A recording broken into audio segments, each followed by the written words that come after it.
Hello everyone, welcome to my channel Biozone.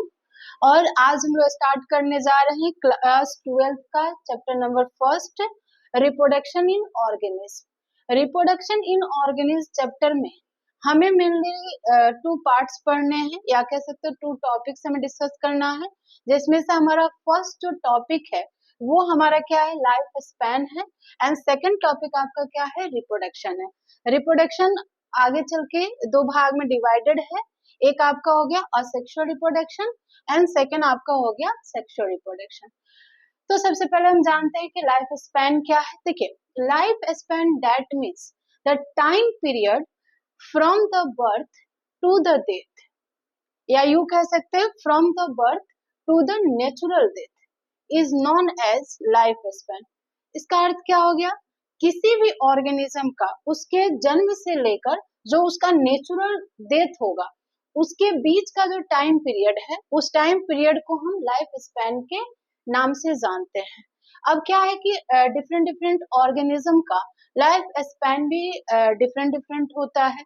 Life span में mainly हम three topics का discussion करते हैं, जिसमें से फर्स्ट टॉपिक हमारा है मैक्सिमम लाइफ स्पैन।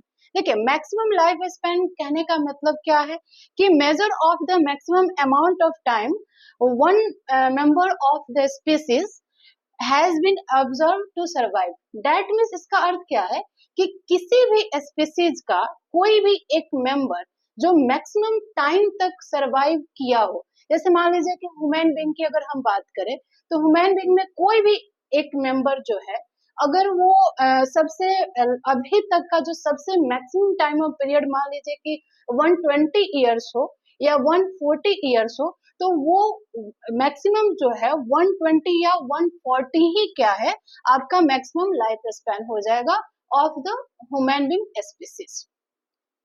अगर हम एवरेज लाइफ स्पैन की बात करें तो एवरेज लाइफ स्पैन की मतलब क्या होता है कि average number of year survived by a member of population, किसी भी आबादी में, है ना।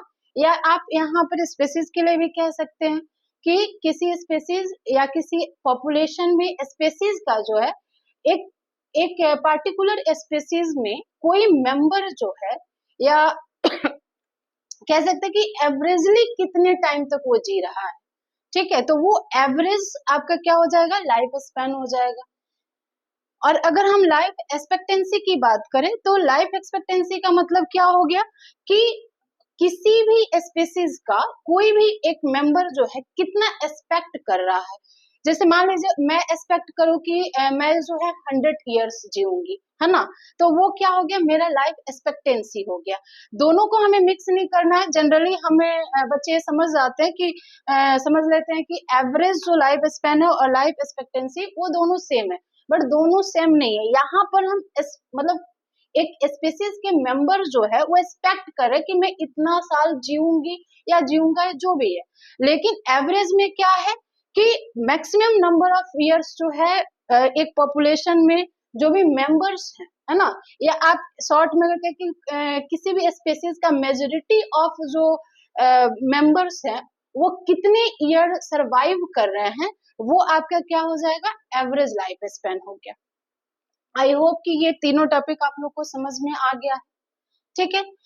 एक चीज और हम लोग डिस्कस करना चाहेंगे कि रिप्रोडक्शन इन ऑर्गेनिज्म में जब हम स्टार्ट करते हैं तो स्टार्टिंग में ही एक साइंटिस्ट का कह सकते हैं उनके बारे में चर्चा की गई है, जिनका नाम है आपका पंचानन माहेश्वरी। पंचानन माहेश्वरी जो है, ही इज अ बोटनिस्ट, या यू कह सकते हैं कि अ ग्रेट बोटनिस्ट हैं, जो न केवल इंडिया में बल्कि वर्ल्ड में फेमस है। और वो क्यों फेमस है, जस्ट बिकॉज आप यूं कह सकते हैं कि Panchanan Maheshwari is the first botanist who worked upon the technique of test tube fertilisation of angiosperm, that means plant embryo पर। एंजियोस्पर्म यहाँ कहने का मतलब क्या है, जो फ्लावरिंग प्लांट है उन फ्लावरिंग प्लांट में मेनली जो है वो एम्ब्रोय के डेवलपमेंट में, कल्चर में उन्होंने अपना कंट्रीब्यूशन दिया था। सो हमें बस इनका नाम याद रखना, ज्यादा कुछ नहीं कि इनका फील्ड क्या था, ठीक है। अब हमारे एनसीईआरटी के चैप्टर फर्स्ट में कुछ ऑर्गेनिज्म का जो है फिगर के साथ जो है आपका जो एवरेज लाइफ स्पैन है वो दिया गया है। तो उसमें से कुछ दिया गया है जो आप लोग को याद कर लेना है, और कुछ उसमें क्या है नहीं दिया गया, जिसका यहाँ पर हम लोगों ने मैंने लिख दिया है। जैसे एलिफेंट का कितना होता है एवरेज, अगर लाइफ स्पैन की बात करें तो वो 60 to 90 ईयर्स होता है। अगर वही हम रोज की बात कर ले तो 5 to 7 ईयर्स होता है। डॉग्स की अगर एवरेज बात करें तो आपका 50 to 20 ईयर्स होता है। बनाना का 25 ईयर्स हो गया। फिर अगर हम बात करें काऊ का तो 20 to 25 ईयर्स हो गया। पैरोट का 140 ईयर्स। फ्रूट फ्लाई का जो है आपका 2 वीक्स होता है। हॉर्स का क्या है 60 ईयर्स हो गया। राइस प्लांट का 3 to 4 मंथ होता है। और बनियान ट्री का जो है आपका 200 से 300 ईयर्स इसका लाइफ स्पैन होता है। तो जो एनसीईआरटी में दिया हुआ है, जो मेंशन है ऑलरेडी, और जो जिनका मतलब मिसिंग है, नहीं दिया गया है, वो मैंने यहाँ पे लिख दिया, उसे आप लोग को याद कर लेनी है। सो हमारा फर्स्ट जो है टॉपिक का जो फर्स्ट जो आपका फर्स्ट चैप्टर है, उस चैप्टर का फर्स्ट जो टॉपिक है वो हम लोगों ने क्लियर कर लिया। अब हमारा जो सेकंड जो टॉपिक है, या यूं कह सकते हैं जो हमारा मेन टॉपिक है, रिप्रोडक्शन। अब आगे हम लोग इसके बारे में डिस्कशन करेंगे।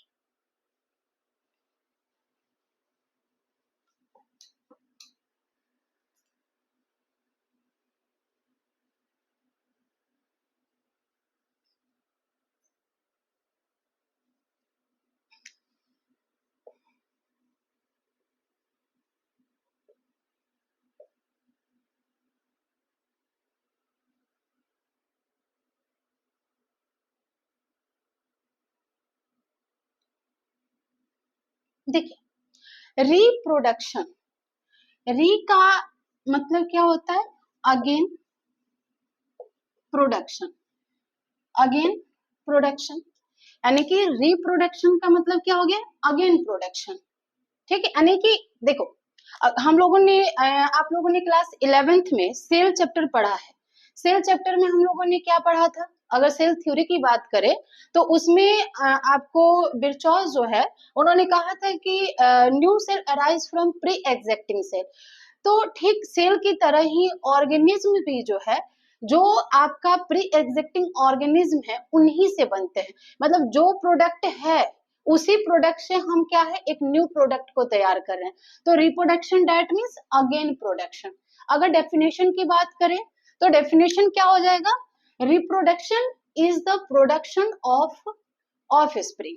ठीक है, रिप्रोडक्शन क्या है, प्रोडक्शन ऑफ ऑफस्प्रिंग। ये इसका डेफिनेशन हो गया। आप इसको और भी डेफिनेशन दे सकते हो कि reproduction is a biological process in which an organism give rise to young ones similar to itself. मतलब क्या है कि रिप्रोडक्शन में कोई भी ऑर्गेनिज्म जो है, या एक ऑर्गेनिज्म जो है, या यूं कह सकते हो कि रिप्रोडक्शन में सिंगल ऑर्गेनिज्म भी हो सकता है और 2 ऑर्गेनिज्म भी हो सकते हैं विथ अपोजिट कह सकते हो अपोजिट सेक्स के साथ। तो एक ऑर्गेनिज्म हो या 2 ऑर्गेनिज्म हो अपोजिट सेक्स के साथ, ये जो है क्या करते हैं अपने जैसे ऑर्गेनिज्म को प्रोड्यूस करते हैं। ठीक है, जिसे हम क्या कहते हैं रिप्रोडक्शन कहते हैं। रिप्रोडक्शन जो है एक तरफ से क्या है, reproduction ensure the continuity of species. देखो रिप्रोडक्शन क्या है, जैसे मान लो कि एक पुराना ऑर्गेनिज्म है ना, और एक हम क्या है एक न्यू ऑर्गेनिज्म, यानी कि एक आपका प्री एग्जिस्टिंग ऑर्गेनिज्म है और इससे जो है एक न्यू ऑर्गेनिज्म बन रहा है। तो ये जो है प्री एग्जिस्टिंग ऑर्गेनिज्म और ये जो न्यू ऑर्गेनिज्म है, ये इसके स्पीसीज को, ये जो मान लो कि ये आपका क्या है ह्यूमन बीइंग है। ठीक है, तो एक ह्यूमन बीइंग से एक दूसरा ह्यूमन बीइंग जो है फॉर्म हो रहा है। तो इस ह्यूमन बीइंग के स्पीसीज का कंटिन्यूटी कौन बना रहा है, वो कंटिन्यूटी कौन बना रहा है, आपका रिप्रोडक्शन बना रहा। तो आप कह सकते हो कि रिप्रोडक्शन क्या करता है, इंश्योर करता है continuity of species generation by generation. एक जनरेशन से दूसरे जनरेशन तक किसी भी टाइप के ऑर्गेनिज्म का स्पीसीज बना रहे, ये बनाए रखने में आपका रिप्रोडक्शन का मेन रोल होता है, या आप यूं कह सकते हैं कि रिप्रोडक्शन ही उसको इंश्योर करता है। अब आगे हम क्या जानेंगे कि रिप्रोडक्शन जो है मेनली 2 टाइप्स का होता है। पहला क्या है आपका असेक्सुअल रिप्रोडक्शन एंड सेकेंड हमारा क्या है सेक्सुअल रिप्रोडक्शन।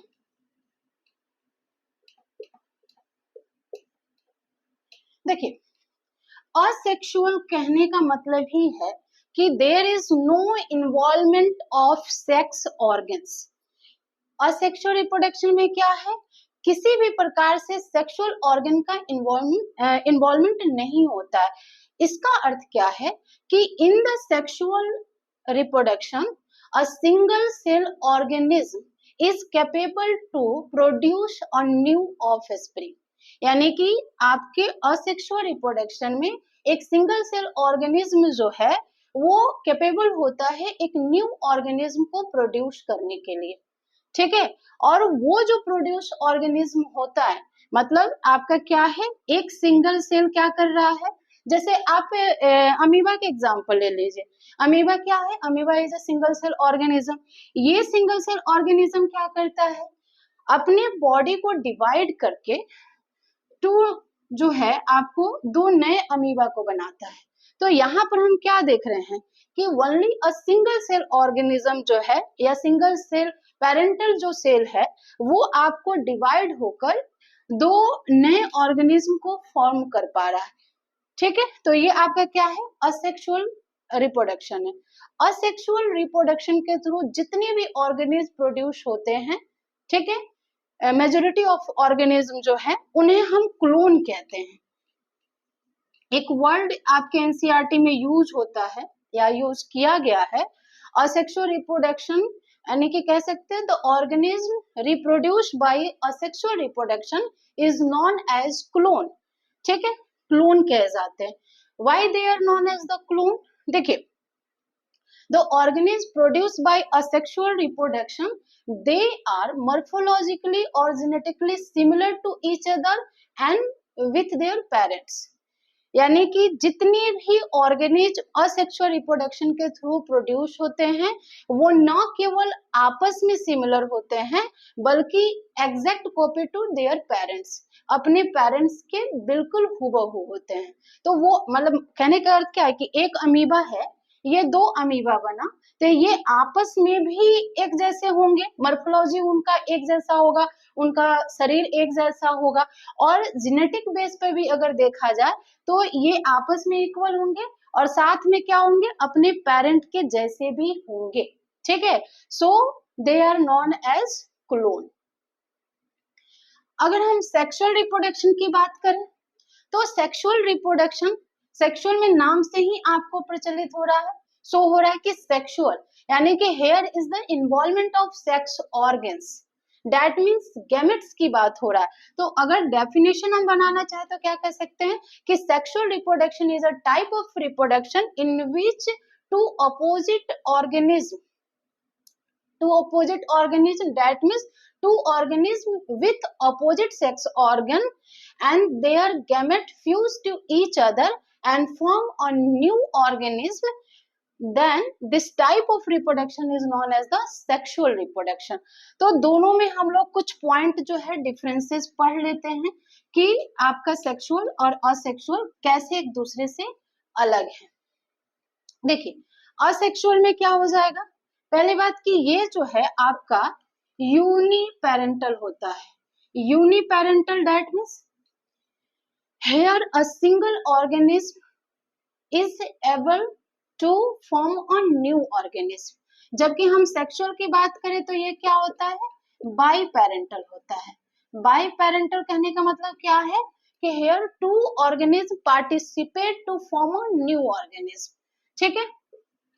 सेकंड क्या है कि असेक्सुअल रिप्रोडक्शन में क्या है कि यहाँ पर नो फॉर्मेशन ऑफ गैमेट, देखिए इसमें एक चीज और याद रखना है कि एक्सेप्शंस में कुछ ऑर्गेनिज्म में जो है गैमेट बनते भी हैं, लेकिन सो मेनली हमें ये याद रखना है कि यहाँ पर नो फ्यूजन ऑफ गैमेट्स। ठीक है, यहाँ फॉर्मेशन से बेटर रहेगा कि हम यहाँ पर फ्यूजन यूज कर दें, है ना। Here no fusion of gametes. अगर हम बात कर ले तो यहाँ पर क्या होगा, यहाँ पर आपको फ्यूजन ऑफ गैमेट्स होगा, मतलब यहाँ पर गैमेट्स बनेंगे भी और फ्यूज भी होंगे। इसमें क्या असेक्सुअल के कुछ ऑर्गेनिज्म आगे हम लोग पढ़ेंगे, उसमें कुछ केसेस में जो है गैमेट्स बनते हैं बट फ्यूज किसी भी कंडीशन में नहीं होगा, पर आपके सेक्सुअल में क्या होगा, वहां पर फ्यूजन होगा। ठीक है, तीसरी बात क्या है कि अगर एसेक्सुअल की बात करें तो एसेक्सुअल जब भी होता है, ठीक है, वो आपका सोमैटिक सेल में होता है। ठीक है, जबकि सेक्सुअल की बात करें तो सेक्सुअल जो है ये आपका जर्म सेल कह सकते हैं, या आप इसी को सेक्स सेल भी कह सकते हैं, इसको रिप्रोडक्टिव सेल भी कहते हैं। देखो सोमैटिक सेल कहने का मतलब क्या है और जर्म सेल कहने का मतलब क्या है। देखो सोमैटिक सेल जो होता है ना, ये बॉडी सेल होता है। ठीक है, बॉडी सेल मेनली क्या होता है, ग्रोथ रिपेयरिंग में आपका मेजर रोल प्ले करता है। ठीक है, तो यूनिसेलुलर ऑर्गेनिज्म में क्या है, ये सोमैटिक सेल ही रिप्रोडक्शन में भी भाग लेता है। लेकिन अगर हम सेक्सुअल ऑर्गेनिज्म की बात करें तो वहां पर क्या है, जर्म सेल जो है, सोमैटिक सेल वहां पर भी होते हैं लेकिन वो सोमैटिक सेल आपको रिप्रोडक्शन में यूज नहीं होते हैं, वहां पर जो है जर्म सेल या सेक्स सेल ही यूज होता है।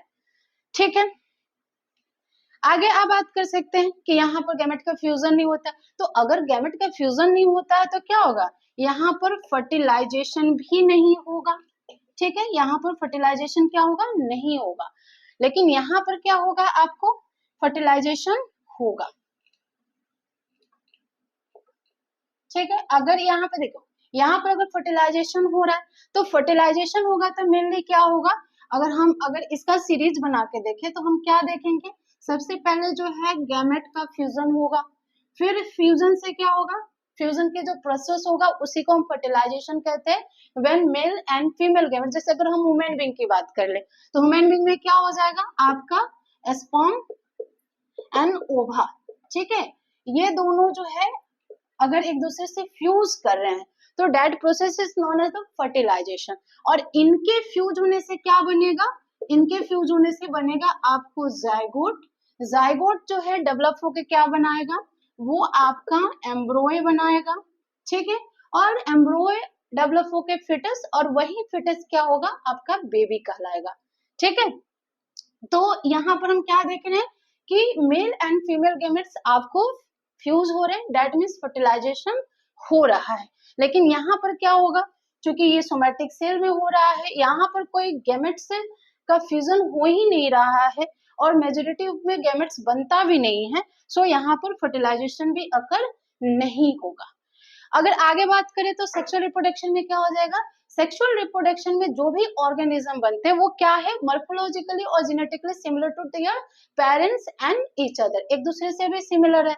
दैट मीन्स जेनेटिक कैरेक्टर जो है वहां पर क्या हो रहा था, ओनली अ सिंगल ऑर्गेनिज्म या जो पेरेंटल सेल है ट्रांसफर द जेनेटिक मटेरियल। तो मतलब पेरेंट्स और उनके बेबीज दोनों में मतलब एक ही ऑर्गेनिज्म क्या कर रहा है, अपने ऑफ स्प्रिंग में जेनेटिक मटेरियल को ट्रांसफर कर रहा है।